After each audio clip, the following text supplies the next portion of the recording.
Darwin Sugiman BN, your freelance news reader. Top story number 1, Amphidia chip smuggling.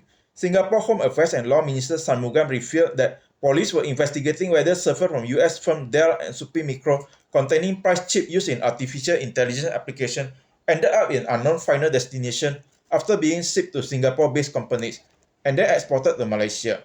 The US began looking into potential circumvention of its export control for advanced NVIDIA chip following the launch of Chinese AI firm DeepSeek free AI tool in January that wiped around US $1 trillion of the value of US tech stock. This came despite the tight restriction that US had imposed on semiconductor firms' export to China. Citing a person familiar to the matter, Reuters reported in January that organized AI chip smuggling to China has been traced out of countries including Malaysia, Singapore, and the United Arab Emirates. Investment, Trade and Industry Minister Tengku Zafrul Aziz on March 4 necessary action should the claim of chip smuggling be true. Top story number 2. Two new mosques. A new mosque will be built in Tengah, while the construction of another mosque in Tampines North. All working Muslims in Singapore, including foreign workers and permanent residents, contribute to the mosque building fund. The fund was established in 1975 so that a mosque could be built in every new town. Mr. Massago said the new Tampines North Mosque will ease the load of Darul Gufran, which is currently the only mosque in Tampines.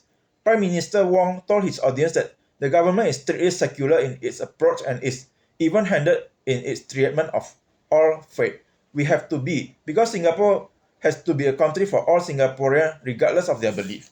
We may have different faith in Singapore, but here we live harmoniously together. We learn to give and take. We celebrate each other's festival and tradition, he added. This is something truly rare and precious, which we must cherish and protect always. Acknowledging the role that mosques play in Singapore, PM Wong said they serve as socio-religious needs of the Muslim community, teach good character and values, and contribute to the wider society. Top story number 3, cyberbullying and doxing. The number of protection order applications made to the Protection from Harassment Court has increased since it began operation in June 2021. This 2,000 applications contain 2,400 complaints, as an application can contain more than one type of harassment.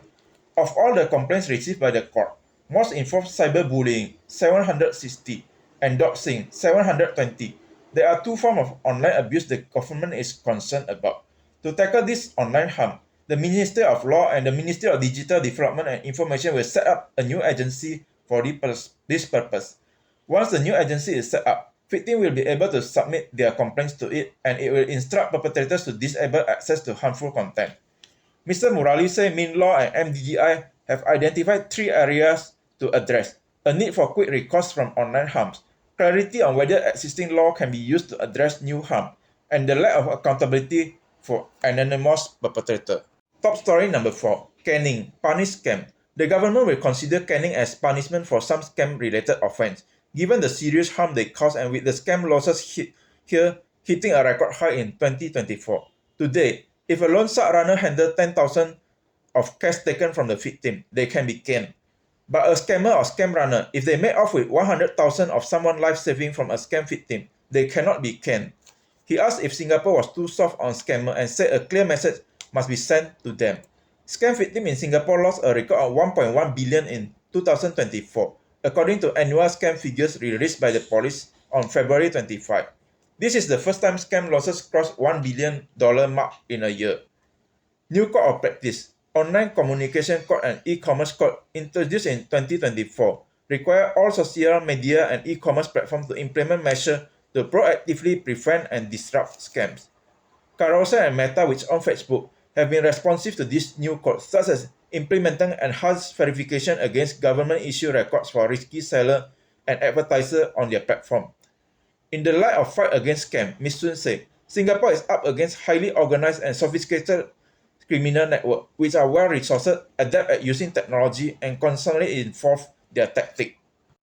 Top story number 5, Chinese signage in Malaysia. Kuala Lumpur, a heated exchange of words between two ethnic Chinese political parties within Malaysia's ruling coalition has erupted over the issue of Chinese signage, which the Malaysian Chinese Association (MCA) and Democratic Action Party (DAP) rallying to position themselves as champions of local Chinese community.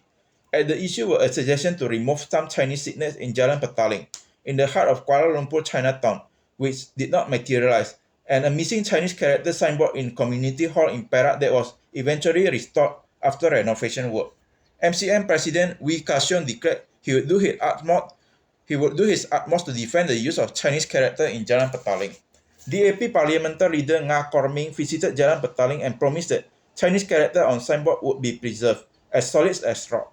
The Chinese sickness issue has become important for cultural identity and a sense of belonging, particularly in the context of minority Chinese community in Malaysia, said Mr. Teh Boon Tek. Top story number 6. Australian blood donor, Sydney. An Australian man known as the Man of Golden Arm for protecting 2.4 million babies with his rare antibody-rich blood plasma has died at the age of 88. Mr. James Harrison rolled up his sleeve and donated blood 1,173 times over 64 years, Australian Red Cross Organisation Lifeblood said. His plasma contained a rare antibody known as anti-D, used to make a medication for mothers whose blood was at risk of attacking their unborn babies, a condition known as a rhesus D hemolytic disease of the fetus and newborn, HDFN. Following the success of 1966 anti-D trial in Australia, Lifeblood is looking for people who had the antibody to scale up the project. Mr. James Harrison fitted the bill. It was his hope that one day someone in Australia would beat his donation record. Top story number 7. Elon Musk interview. As US President Donald Trump says about shrinking the government, he has repeatedly claimed that popular safety net programs including Social Security and Medicaid are off the table and spoken about them delicately. It seems as if Mr. Elon Musk had not received that memo. Social Security is the biggest Ponzi scheme of all time, said Mr. Elon Musk. The appearance, Mr. Musk's most extensive solo interview since the beginning of Mr. Trump's second administration, offered a window into his worldview that was blatant, crude, and contradictory. Radical goal. Mr. Musk repeatedly acknowledged just how radical his aims are, calling his project of stressing the government workforce, cutting contract, and eliminating regulation a revolution against the federal bureaucracy, downplaying his role. Even as he portrayed his effort as transformational, he cast his department as non-binding advisor to the government agency. Futurist belief. He said he believed AI would be smarter than any individual human in the next 2 years, and predicted that AI would be smarter than all humans combined by 2029. He also talked about his long-held dream of populating Mars, which he described as incredibly important in ensuring the long-term survival of civilization. Conspiracy theory. He then described a conspiracy theory that liberal Democrats were planning to turn swing state blue by legalizing immigrants who are living in the country illegally, calling it an attempt to destroy democracy in America. Denies he is a Nazi. Hopefully, people realize I am not a Nazi, Mr. Musk said, adding that one would have to invading Poland, committing genocide, and starting war to be considered a Nazi. Top story number 8. India marital rape.